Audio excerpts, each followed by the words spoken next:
The whole issue of guns and gun ownership very much in a lot of our minds over the past week or 10 days with the assassination attempt on former President Donald Trump and current election candidate over there, really millimetres away from his life. And unfortunately, one person lost her life at that rally last week and other people were left seriously injured from it.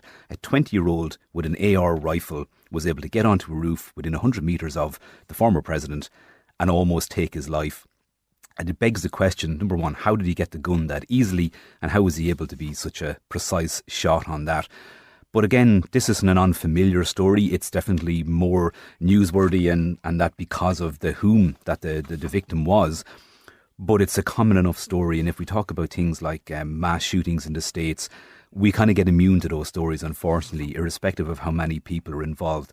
Also, this week, though, in Longford, there was a suspected drive-by shooting where a 70-year-old man was injured when a shot was fired through his window. And so, yes, we know there are guns around the Midlands, and we certainly know there are guns in the States. But Irish Times produced a graphic this week, and it said that some 81.4 million Americans, that's 31.9% of all adults in the United States, own more than 415 million firearms. So let's do a quick calculation and equate that back, that if we had the same laws and the same approach and same attitudes towards firearm and gun ownership in Laois Offaly and Westmeath, what might that look like? Well, very simply, Census 2022 will give you the stats you need in terms of the population of, say, Laois at night, just over 91,000, Offaly 83,000, Westmeath just over 96,000 people. You can then dig a bit deeper and find the adult population. So the adult population of the three Midlands counties comes to around 192,896 people based on Census 2022 stats. Now, if we were to equate that 31.9% of those adults were firearm owners, that gives us a total of, and say each of them owns the average of 5, which would be the American average. If 81.4 million people own 415 firearms, we're going to give it an average of 5.1 firearms per person.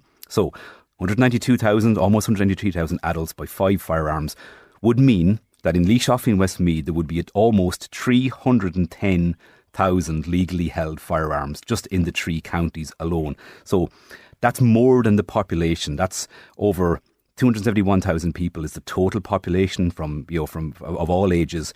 Could you imagine 310,000 firearms floating around our society? Now, information I could find from some online sources around the actual licences issued for the 3 counties suggests that last year there was around 4,600 licences for firearms, and that includes things like crossbows and air rifles too, within the 3 counties as well. So very, very low numbers. And yes, it's very hard to see that ever really changing or getting any bigger.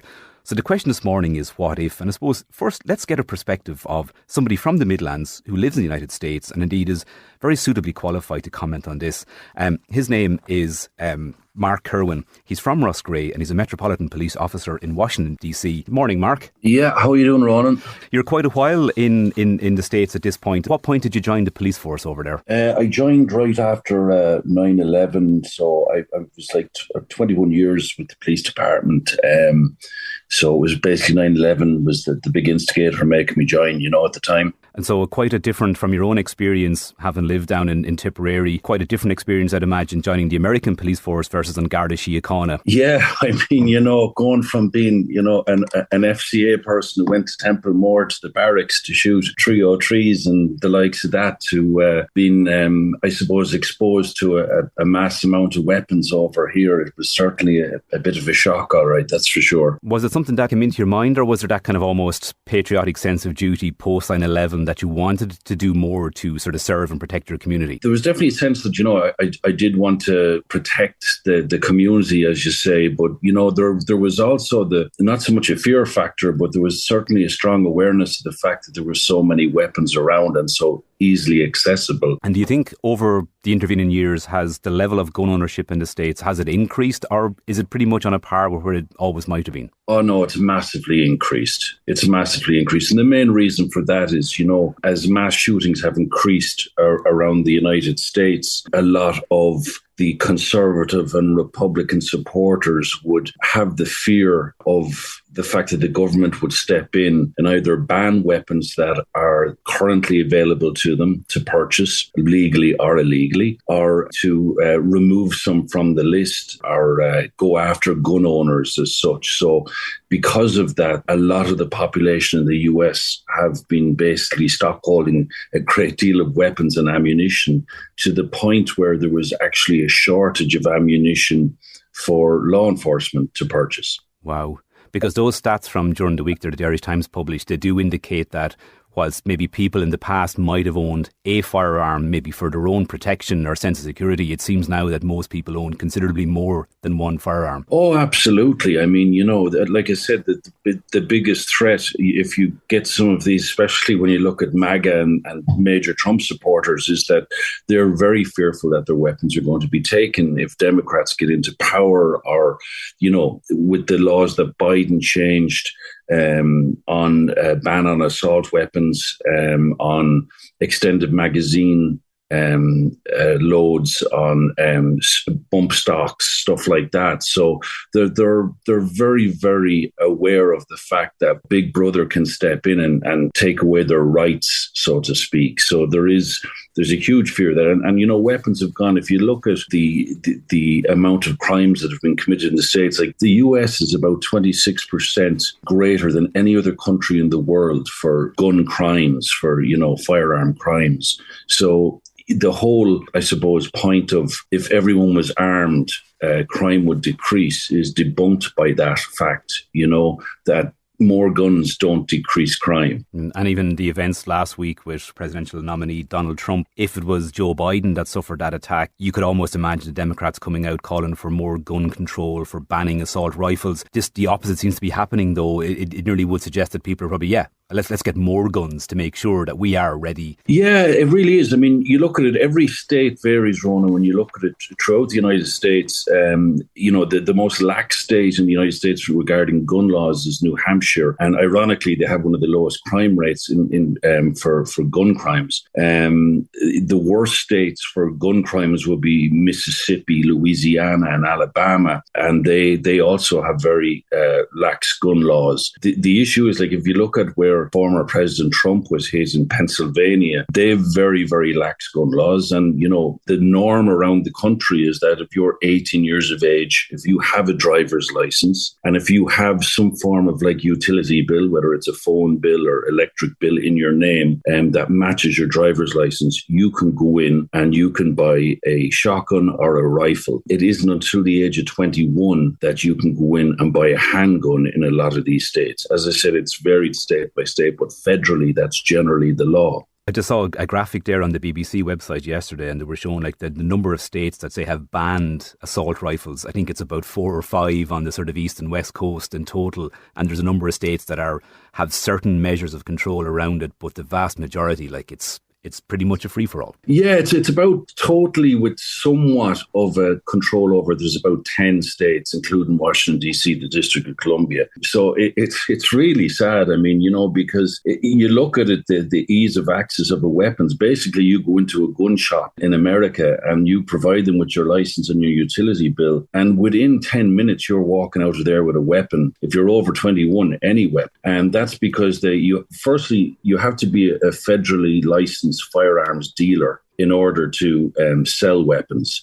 And the loophole in that was that at gun shows, these massive gun shows, they used to have it'd be like going to the O2 or somewhere, or Croke Park, and they have a massive gun show on, and half the country comes up to buy weapons. And the loophole was there that gun show sellers didn't have to do background checks. So the local state and the FBI have basically a computer database in each of these shops where when a customer comes in to buy a weapon and they hand over their ID, the person selling the weapon in that shop will run that person, and within 10 minutes they can walk out with a gun and with ammunition, and they must wait 30 more days before they can buy another weapon. But there's basically no restrictions on the style of weapon, with the exception of a lot of them would be semi-automatic militia style weapons would not be allowed, military style weapons, would not be allowed sold. And where you're stationed, and they're in Washington DC then, what's the rules and laws around, say, carrying a weapon in public? You'd see images from Tel Aviv in Israel where people are on standby and they're going around with assault rifles on their backs.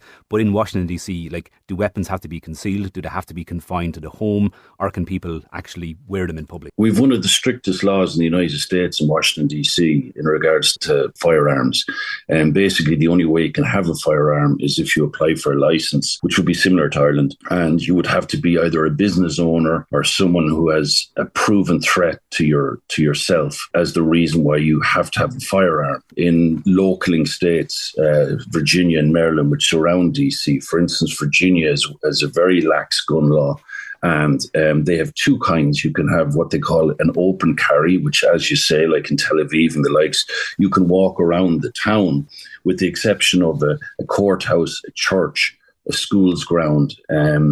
You can walk around with a rifle on your back and a handgun on your waist, and no one can question you. Now they have what they call a concealed carry weapon, a CCW. So that allows you, that's the only time in the state of Virginia that you actually have to have a license. So you would go to a courthouse and fill out an application and say that you've taken a gun safety course and that a judge will basically sign it, and within 45 days, unless you have a felony, a charge against you, or there's a mental behaviour issue that has been lodged against you, then you will receive your concealed carry weapon, which you have to renew every 5 years. I assume from an administrative point of view as well, like the fact that those guns enter society in the first place is probably very hard for people to administer and keep track on where those guns go. But I'm going to bring into the conversation a local police officer, Sergeant Graham Kavanagh. He's a crime prevention officer for Laois and Offaly. Graham, Mark has spoken there even around kind of controls and licensing laws. Figures available suggest that around 4,500 legally owned firearms are currently in Laois, Offaly and Westmeath. Typically, what are they being used for or held for? So typically farming, you have people involved in games, going firing ranges. So the main thing for us in Ireland is that we're nowhere near our colleagues in America. We all, and I speak about all as in ourselves in Garda Síochána and people that are registered firearms holder, take the security and safety of firearms seriously. I carried for 10 years myself, so I know the responsibility of carrying a firearm, a sidearm. I've also lost a couple of colleagues through violent gun crime, and part of my role as a crime prevention officer is to visit, not everybody, but visit a good number of firearms, registered firearms holders, and also firearms dealers. I haven't come across anybody yet that doesn't take the storage and security of their firearms 100%. It also depends on the number of firearms you have, but unfortunately in Ireland what we do see gun crime. The bulk of the firearms are coming in through drugs shipments. So we saw a seizure there in County Louth yesterday. On occasion we do have burglaries where firearms are taken and they sometimes are used in shootings, and then we get a seizure and we get a firearm back and we find it was taken in a burglary. So that's part of what we do as crime prevention officers, is just to visit you and make sure that you are securing them. You probably think you're doing a great job, but it's just to increase the amount of time it takes for somebody to take them, and securing the safe properly and making sure the alarm is monitored, making sure the ammunition is secured separately, and I suppose overall holistically the property that's been stored in is secure. And an anniversary of sorts for yourself on Friday there. You were 19th July 1996, you actually completed your Garda training. Has the way Garda are trained now, say particularly around things like guns or firearms, has that changed drastically, say from 1996 right up to now? Yeah, it has. I carried a 6-shooter, a Smith & Wesson. It's all 6 hours now. The bulk of my colleagues are carrying. Very much human rights. That's the big thing about carrying a gun. It's a responsibility that if you discharge a firearm, you have to be able to justify what you did, your actions. But at the end of the day, in our day-to-day work, it's a whole process of de-escalation, but also then the cycle of using non-lethal force. So whether it's the pepper spray or the baton or just talking or listening to somebody and de-escalating the situation. We, on occasion, have to use the firearm, and they sometimes end in tragedy. Nobody wants that. But by far and wide, like as you said yourself, the number of firearms in Ireland is nothing like what it is in the US. But every day we meet these people, they're living in our communities. Some of us are firearms holders ourselves in the Guards. Everybody doesn't want the firearm that they have to be involved in a tragedy or to be stolen, so they take that seriously. And I suppose for people in Laois, Offaly, Westmeath and the country in general, it's to watch those kind of licensing statistics, and I'm sure if that's been computed, if you see a significant rise or the Gardaí can track that to ensure, like, we're a long way away from ever being what's happening in the States. And I suppose the question, I go back to Mark now, is can the existing levels be controlled, or indeed could people start, dare I say, decommissioning, to use a word familiar with people in Ireland, decommissioning weapons and try and revert to a more kind of a human focused society? I really cannot see the US stepping back from gaining more arms. I think it's going to be an onward escalation. And I think the issue is that when you look at what happened to Trump in Pennsylvania, a lot of his supporters and a lot of people who are on the fence whether support him or not are more, this is the reason we need to arm ourselves, because you have, in their words, people who have got, maybe they're mentally unstable and they're a risk to our neighbourhood, to our families. So we have programs even in the police department in Washington DC, Metropolitan Police, which I'm a member of. We've had buyback programs where we offer money, gift cards, where there's no questions asked. We'll have these days, they're like field days where people come into halls at non-police stations, public areas where we would set up and go, you bring in your gun, we'll give you a gift certificate or cash for that weapon, no questions asked. And we've recovered some weapons, but it's generally not the people who are out there committing crimes who are handing in the weapons, So unfortunately, it's a tough battle. Yeah, wow, it's amazing. I suppose Graham was going to ask you, any chance you'd come back and bring your expertise to Garda Síochána back here in Ireland?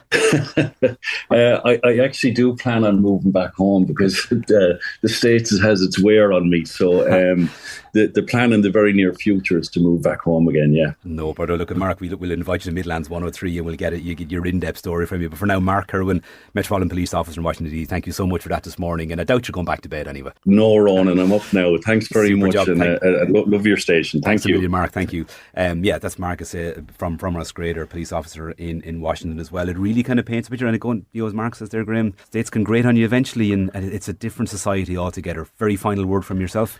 Yeah, we're all watching what's going on in the media, but I suppose the real message from me and from what we're doing is that reassurance to people in general in Ireland that, we have people in our communities that are registered firearms holders, but they're no threat to you. And if we do see issues, and occasionally we do come across them, we deal with them. Yeah, that's it. And again, I say, we look at the levels in Laois Offaly, Westmeath and Ireland in general versus the States, we are nowhere near it. And let's sincerely hope we never, ever get there. I don't think we will, but who knows? We follow the Americans in so many things. Let's hope this isn't one of them. Graham, as always, an absolute pleasure.